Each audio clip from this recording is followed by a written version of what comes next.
பார்த்துட்டேன். இந்த நன்றியுரை கூறும்போது இத்தனை கூட்டமும் அப்படியே அமைதியாக இருக்கிறது இந்த கூட்டத்தில் தான் பார்த்துருக்குறேன். சாதாரணமாக எல்லா கூட்டத்திலையும் நன்றியுரை சொல்லும்போது ஆளுங்க பாதி இருக்க மாட்டாங்க. இதுதான் நான் பார்த்த அனுபவம். அற்புதமான மனிதர்கள், மேடையை அலங்கரித்து கொண்டிருக்கிற மனிதர்கள் அற்புதமான ஸ்பீச் கொடுத்தாங்க. அரங்கத்தில் இருக்கிற பெரியோர்கள் அத்தனை பேரும் மாணவர்களும் அதை நல்ல செவிமடுத்து கேட்டார்கள். நன்றி உரைங்கிறது ஒரே வார்த்தையில் எல்லாருக்கும் ஒரே நன்றின்னு சொல்லிடலாம். ஏன்னா டைம் அதிகமாகிடுச்சு, அதனால் சொல்லிடலாம். இருந்தாலும் ஒரு 2 வார்த்தை கலைமூர்த்தி ஐயா அவர்கள் சூப்பராக சொன்னார். நான் ஒன்று அடிக்கடி எல்லா கூட்டத்திலையும் சொல்கிறது தான், தனி மனிதனுக்கு மரணம் உண்டு, ஆனால் சமுதாயத்திற்கு மரணம் இல்லை. மரணித்து போகிற இந்த தனி மனிதன் மரணிக்காத இந்த சமுதாயத்திற்கு ஏதாவது ஒரு வகையில் சேவை செய்ய வேண்டும் என்று என்றைக்கு நினைக்கிறானோ அன்றைக்குத்தான் அவன் 2வதாக பிறக்கிறான். அதைத்தான் நாங்கள் ரத்ன சபாபதி அவர்கள் செய்து கொண்டிருக்கிறார்கள். அத்தனை பேரும் அதைத்தான் அழுத்தம் திருத்தமாக அழுத்தி சொன்னார்கள். அந்த அந்த நன்றி, அந்த மனப்பான்மை, அந்த சேவை மனப்பான்மை. ஒரே ஒரு உதாரணத்தை மாத்திரம் சொல்லிக் கொள்ளுகிறேன். நான் அதிக நேரம் எடுத்துக்கொள்ளப்படவில்லை. நம்ம இந்திய நாட்டின் உச்ச நீதிமன்ற தலைமை நீதிபதி பெயர் கேட்டிருப்பீர்கள்.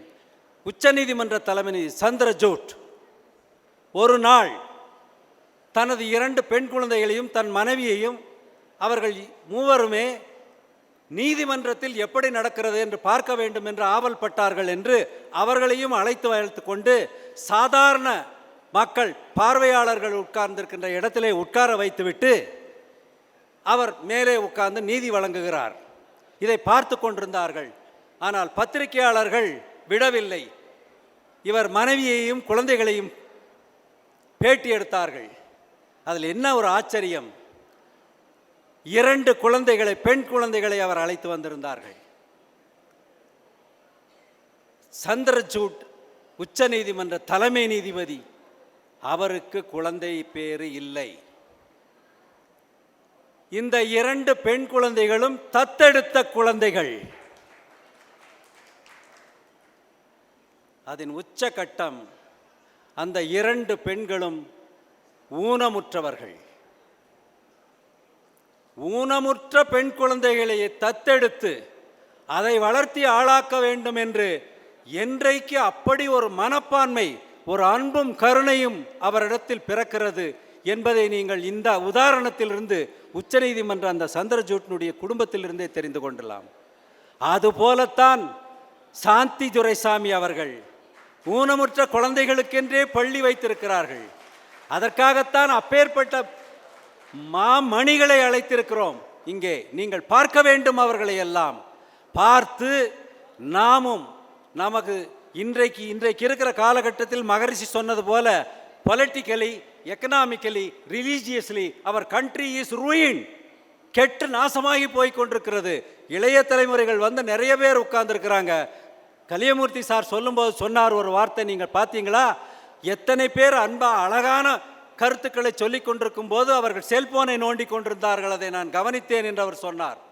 இப்படி செல்போனில் வாழ்க்கையை தொலைத்து கொண்டிருந்தீர்களே ஆனால் உங்கள் வாழ்க்கை என்ன ஆகும் என்பதற்கு அவர்கள் சொன்ன காரணங்களை நீங்கள் புரிந்து கொள்ள வேண்டும்.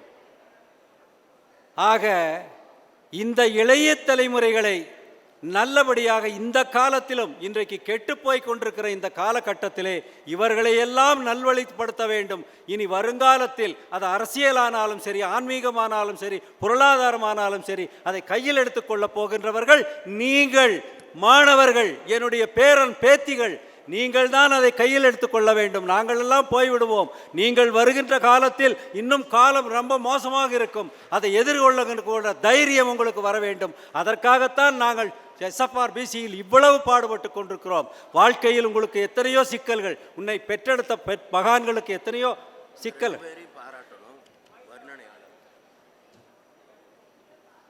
நிறைய சிக்கல்கள் வருது. இன்னைக்கு மாணவிகளை எல்லாம் பார்த்தா, இந்த வயசு மாணவிகளை பார்த்தால் என்னை போன்றவர்களுக்கு திக்கங்குது. உங்களை பெற்றோர்கள் எல்லாம் உங்களை பள்ளிக்கோ கல்லூரிக்கோ அனுப்பிவிட்டு, காலையில் அனுப்பிவிட்டு சாயந்தரம் ஒழுங்காக வீடு திரும்புவாளா என்று பதைத்து கொண்டிருக்கிறார்கள் ஒவ்வொரு பெற்றோர்களும். அந்த மாதிரி காலகட்டம் இது.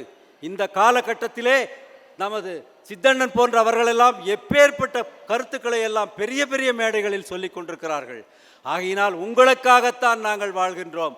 உங்களுக்காக அரசியல் சார்பற்று, கட்சி சார்பற்று, எந்த பதவிக்கும் எந்த புகழுக்கும் ஆசைப்படாமல் எங்கள் குழந்தைகள், நீங்கள் அத்தனை பேரும் எங்கள் குழந்தைகள், எங்கள் குழந்தைகளினுடைய எதிர்காலத்திற்காக, எங்களுடைய குழந்தைகளின் எதிர்காலம் வளமாக இருக்க வேண்டும், அவர்கள் நாசமாகி போய்விடக்கூடாது என்பதற்காக நிறைய பாடுபட்டு கொண்டிருக்கிறோம். ஆக இத்தனை பேரும் இங்கே வந்து உங்களை மொத்தமாக ஒரே வார்த்தையில் நன்றி என்று கூறிவிடலாம். இருந்தாலும் கூட நாம் ஒவ்வொருவராக சொன்னால் நேரமாகிவிடும். காலம் 7, இப்போவே மணி 8 ஆயிடுச்சு. நன்றி ஒரே வார்த்தையில் சொல்லிடலாம். இருந்தாலும் கூட இந்த காம்பயரிங் பண்ணுறதுலையே நிறைய காம்பயரிங்காளர்களை பார்த்துருக்கேன் நான். ஆனால் நேரம், காலம், அதுக்கு தகுந்த மாதிரி சந்தர்ப்பங்களை எல்லாம் கருதி அந்த நேரத்தை எப்படி உபயோகப்படுத்தி கொள்ள வேண்டும் என்ற அற்புதமான வர்ணனை, அற்புதமான காம்பயரர்.